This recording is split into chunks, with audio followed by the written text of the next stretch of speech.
На вечерието на 1 юни се организира детски панаир на занаятите. Събитието се провежда в Стария град. Много деца, посветени в старите български занаяти, учат други деца, малки пловдивчани, как да ги практикуват.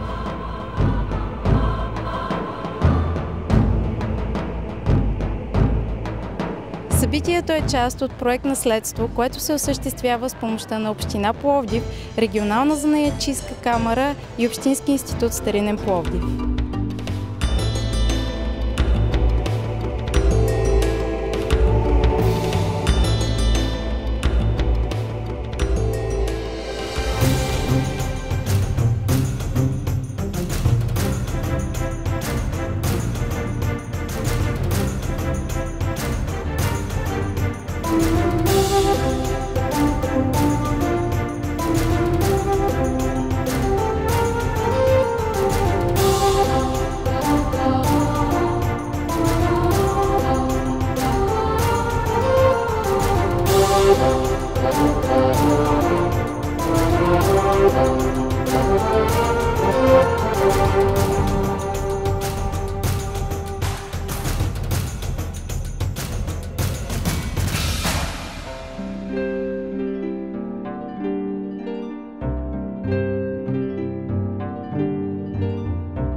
Казвам се Ани Ангелова и се занимавам с керамичното ателие в Олга Скобелева.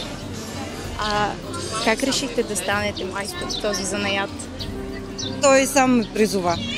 Просто така се случиха нещата и аз съм много доволна от това. Много, много приятно, много интересно е като занимание, като занятие с децата, като го правиме толкова забавно, така че той сам ме призова. А кой е един от най-основните принципи в този занаят, който искате да научите вашите ученици? На търпение.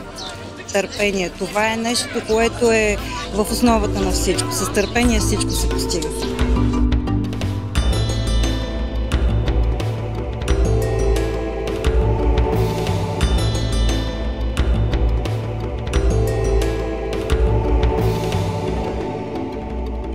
Това е един занаят, който в момента не изчезва ни в България. Просто искам да покажа на децата нещо истинско, това, което преди години всички коледни украшения бяха стъклени.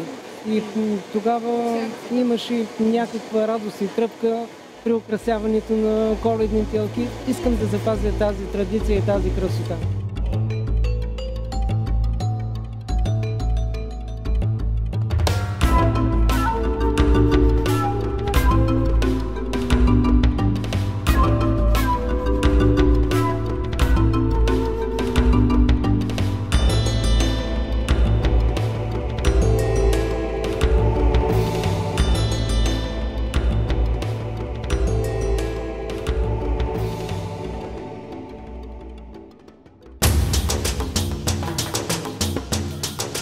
съдови от Ели реставрирах и те бяха черни полирани с графит, а другите червени деполирани, така бяха с канилюри самочи, запълни с гопа и аз тя ми го носа тук камъчето, фацилето е горе, намерих едно камъче до работилницата и разбрах, че с камъка са полирали. И така започнах тази древна техника на траките, която е доразвих.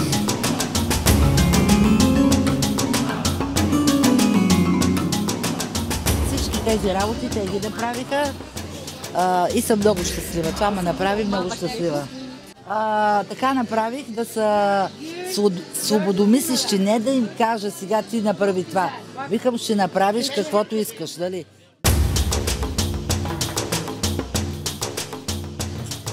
Ами това е да ви кажа, забавно беше, интересно с тях и ще ви липсват определено. И това искам да ви кажа, че ме запали, аз ще преподавам на деца, защото те са толкова чисти, чисти в истински.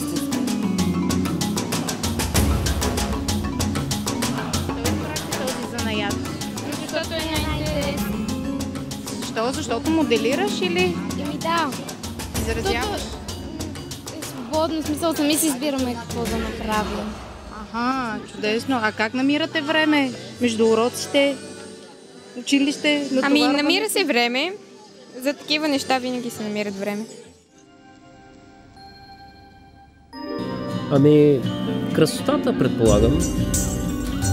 Сигурен съм, че всеки го грабва.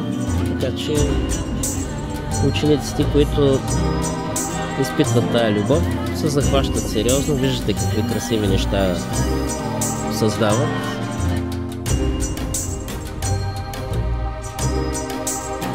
Най-важното е да се опитват винаги да дадат максимума от себе си. Надявам се да са научили на това, защото все пак това е нещо, което остава във времето и хубаво е човек да е доволен от свършената работа. Няма граници на въображението, абсолютно всичко може да се направи и интересно е. Добре, между уроци, вкъщи задължения и време и за упражнение, къде го вместваш? Опитваме се някакси, ама за сега се справяме.